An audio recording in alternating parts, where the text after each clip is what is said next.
عمران خان نے اپنے 3 سالہ اقتدار میں کیا اہم کارنامے سر انجام دیے جس کی وجہ سے لوگ اس کو سپورٹ کرتے ہیں؟ آئیے اس ویڈیو میں آپ کو بتاتے ہیں۔ انڈیا کو کہا منہ توڑ جواب دوں گا، اگلے دن انڈیا کے 2 جہاز گرا دیے اور پائلٹ کو گرفتار کر کے دنیا کے سامنے جرأت کا مظاہرہ کیا۔ اس نے کہا تھا میں ڈرون اٹیک نہیں ہونے دوں گا، اس کے دور میں کوئی ڈرون اٹیک نہیں ہوا۔ پاکستان مسلم لیگ نون اور پی پی پی کے مہنگے رینٹل منصوبوں کے بجائے ڈیم کی تعمیر کی۔ ایکسپورٹ کو فقط 3 سالوں میں $21 بلین سے بڑھا کر $38 بلین کر دیا۔ اسلام فوبیا اور نبی پاک کی شان میں گستاخانہ خاکوں پر یورپ اور مغرب میں ایک مضبوط موقف اپنایا، حجاب کی پابندی پر بات کی، نبی پاک سے بے لوث محبت ہر مقام پر ظاہر کی، مودی کو دنیا کے سامنے ہٹلر کے جانشین کے طور پر پیش کیا اور کلبھوشن کو دنیا میں دہشت گردی کی علامت کے طور پر پیش کیا۔ ریکارڈنگ میں ضائع کیے گئے $11 بلین جرمانے کو $9 ارب انویسٹمنٹ میں تبدیل کروا کے ملک اور قوم کی خدمت کی۔ پی آئی اے کو خسارے سے نکال کر منافع کی طرف گامزن کیا۔ ٹیکسٹائل کی تباہال انڈسٹری کو بہتر کیا، ایکسپورٹ کو $20 ارب تک لے کر گیا جو کہ گزشتہ حکومتوں میں فقط 9 سے $10 ارب تک محدود ہو کر رہ گئی تھی۔ Billion trees tsunami project launch کیا جسے عالمی سطح پر بے پناہ پذیرائی ملی، جس کے تحت 2 بلین درخت لگائے جا چکے ہیں، جس نے عالمی سطح پر کلائمیٹ تبدیلی میں اہم کردار ادا کیا۔ کئی سالوں بعد کسان دوست پالیسی کی وجہ سے گندم، چاول، کپاس اور گنے کی شاندار فصلیں ملی جو کہ گزشتہ ادوار میں بہت کم ہو چکی تھی۔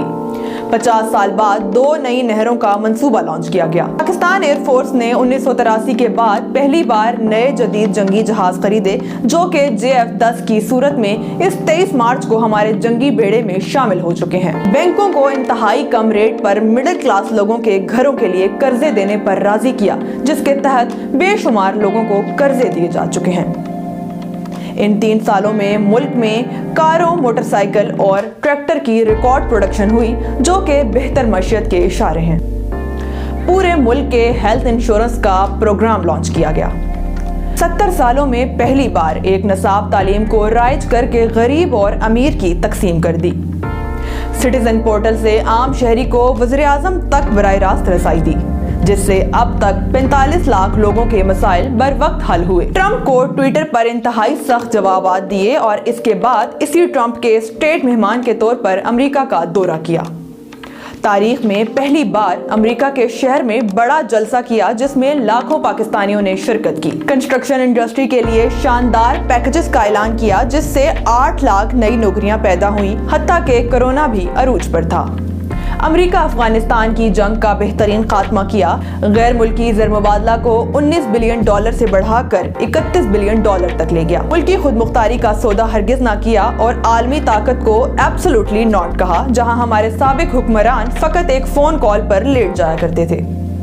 کورونا لاک ڈاؤن کا عالمی دباؤ کے باوجود بہترین انداز میں ہینڈل کیا۔ WHO UN نے دنیا سے کہا کہ پاکستان سے سیکھو۔ روس کا تاریخی دورہ کیا اور حالت جنگ میں روسی صدر کے ساتھ 3 گھنٹے کی طویل ملاقات کی۔ بچوں کی ذہنی نشوونما کو بہتر کرنے میں اہم کردار ادا کیا۔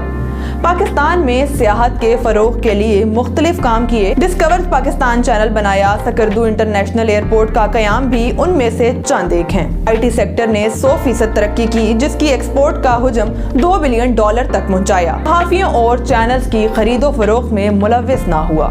تاریخ میں پہلی بار اوورسیز پاکستانیوں کو براہ راست پاکستانی بینکوں تک رسائی دے کر $3 بلین کی انویسٹمنٹ روشن ڈیجیٹل اکاؤنٹ کے ذرائع پاکستان لائے۔